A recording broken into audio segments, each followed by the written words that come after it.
السلام علیکم ورحمۃ اللہ وبرکاتہ۔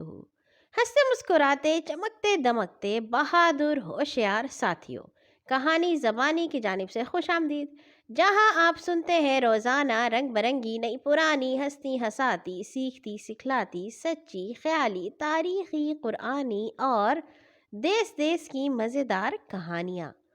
آج ہم آپ کے لیے لائے ہیں ایک عجیب جنتی کی کہانی۔ جنتی جانتے ہیں نا، وہ جو جنت میں داخل ہو جاتے ہیں، مگر وہ عجیب کیوں تھے؟ سنتے ہیں۔ اس کہانی کو آپ کے لیے لکھا ہے طالب ہاشمی نے۔ رسول پاک صلی اللہ علیہ وسلم کے ایک پیارے ساتھی حضرت ابو ہریرہ رضی اللہ تعالیٰ عنہ کبھی کبھی اپنے شاگردوں سے پوچھا کرتے، بتاؤ وہ کون شخص تھا جس نے ایک وقت کی نماز بھی نہ پڑھی اور سیدھا جنت میں داخل ہو گیا؟ تمام شاگرد ایک زبان ہو کر جواب دیتے، الاسیرم عبد الاشہل۔ اگر شاگرد خاموش رہتے تو خود فرماتے، یہ شخص الاسیرم عبد الاشہل تھا۔ پھر ان کو سارا واقعہ سناتے کہ ایسا کب اور کیسے ہوا۔ الاسیرم کا اصل نام عامر بن ثابت تھا۔ الاسیرم ان کا لقب تھا۔ مدینہ منورہ کے رہنے والے تھے اور انصار کے قبیلہ اوس کی شاخ بنو عبد الاشہل سے تعلق رکھتے تھے۔ الاسیرم عبد الاشہل کا مطلب ہے بنو عبد الاشہل سے تعلق رکھنے والے الاسیرم۔ حضرت عامر بن ثابت کا سارا خاندان اور قبیلہ 2-3 سال سے مسلمان ہو چکا تھا، لیکن خود انہوں نے اسلام قبول نہ کیا اور اپنے پرانے مذہب پر قائم رہے۔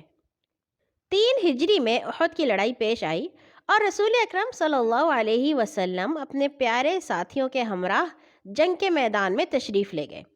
اس وقت عامر بن ثابت مدینہ میں موجود نہیں تھے۔ واپس آئی تو دیکھا کہ سارا محلہ سنسان پڑا ہے۔ گھر جا کر عورتوں سے پوچھا کہ ہمارے خاندان کے لوگ کہاں گئے؟ انہوں نے کہا، سب رسول اللہ صلی اللہ علیہ وسلم کے ساتھ احد گئے ہیں تاکہ مکہ کے ان کافروں کا مقابلہ کریں جو مدینہ پر حملہ کرنے کے لیے آئے ہیں۔ یہ سن کر ان کے دل میں اسلام کی محبت پیدا ہوئی۔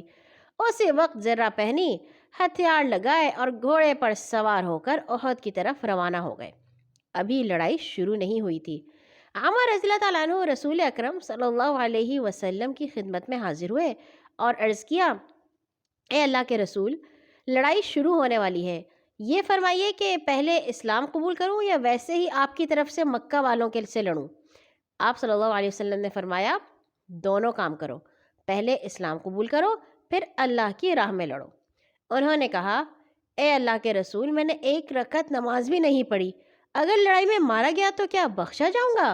آپ صلی اللہ علیہ وسلم نے فرمایا، ہاں، اسلام لانے سے پہلے کے تمام گناہ معاف ہو جاتے ہیں، اللہ بڑا رحم کرنے والا ہے۔ یہ سن کر عامر رضی اللہ تعالیٰ عنہ اسی وقت کلمہ شہادت پڑھ کر مسلمان ہو گئے۔ لڑائی شروع ہوئی تو وہ بھی تلوار کھینچ کر جنگ کے میدان میں پہنچ گئے۔ ان کے قبیلے والوں کو معلوم نہیں تھا کہ وہ مسلمان ہو چکے ہیں۔ انہوں نے عامر سے کہا، اے عامر، یہاں سے چلے جاؤ، تم کافر ہو اور ہمیں کسی کافر کی مدد کی ضرورت نہیں۔ یہ سن کر حضرت عامر رضی اللہ تعالیٰ عنہ کی آنکھوں میں آنسو آ گئے اور وہ بولے، اب میں کافر نہیں رہا، مسلمان ہو گیا ہوں۔ یہ کہہ کر وہ تلوار چلاتے ہوئے کافروں کے لشکر میں گھس گئے اور دیر تک بہادری سے لڑتے رہے، یہاں تک کہ سخت زخمی ہو کر زمین پر گر گئے۔ جب لڑائی ختم ہوئی اور مسلمان اپنے شہیدوں اور زخمیوں کو اٹھانے لگے تو ان پر بھی نظر پڑی، ابھی کچھ جان باقی تھی۔ کسی نے پوچھا، کیا تمہیں اپنی قوم کی ہمدردی یہاں کھینچ لائی؟ کہنے لگے، نہیں، میں مسلمان ہو کر اللہ اور اللہ کے رسول اللہ صلی اللہ علیہ وسلم کے لیے لڑا۔ لوگ انہیں اسی حالت میں اٹھا کر گھر لائے، جہاں تھوڑی دیر کے بعد وہ فوت ہو گئے۔ رسول اکرم صلی اللہ علیہ وسلم نے ان کی شہادت کی خبر سنی تو فرمایا، بے شک وہ جنتیوں میں سے ہیں۔ آپ صلی اللہ علیہ وسلم نے یہ بھی فرمایا کہ اس نے عمل تھوڑا کیا مگر ثواب بہت پایا۔ اس واقعے کے بعد حضرت عامر بن ثابت کے قبیلے اور خاندان کے لوگ ان پر یہ کہہ کر فخر کیا کرتے تھے کہ الاسیرم نے ایک سجدہ بھی نہیں کیا مگر جنت میں داخل ہو گئے۔ اور یہاں پہنچی ہمارے عجیب جنتی کی کہانی اپنے اختتام کو۔ اللہ تعالی ہمیں بھی ایسا ہی اسلام سے محبت کرنے والا دل عطا فرمائے، آمین۔ ہر نماز کے بعد اپنے لیے اور تمام مسلمانوں کے لیے دعا کرنا مت بھولا کیجیے۔ اللہ حافظ۔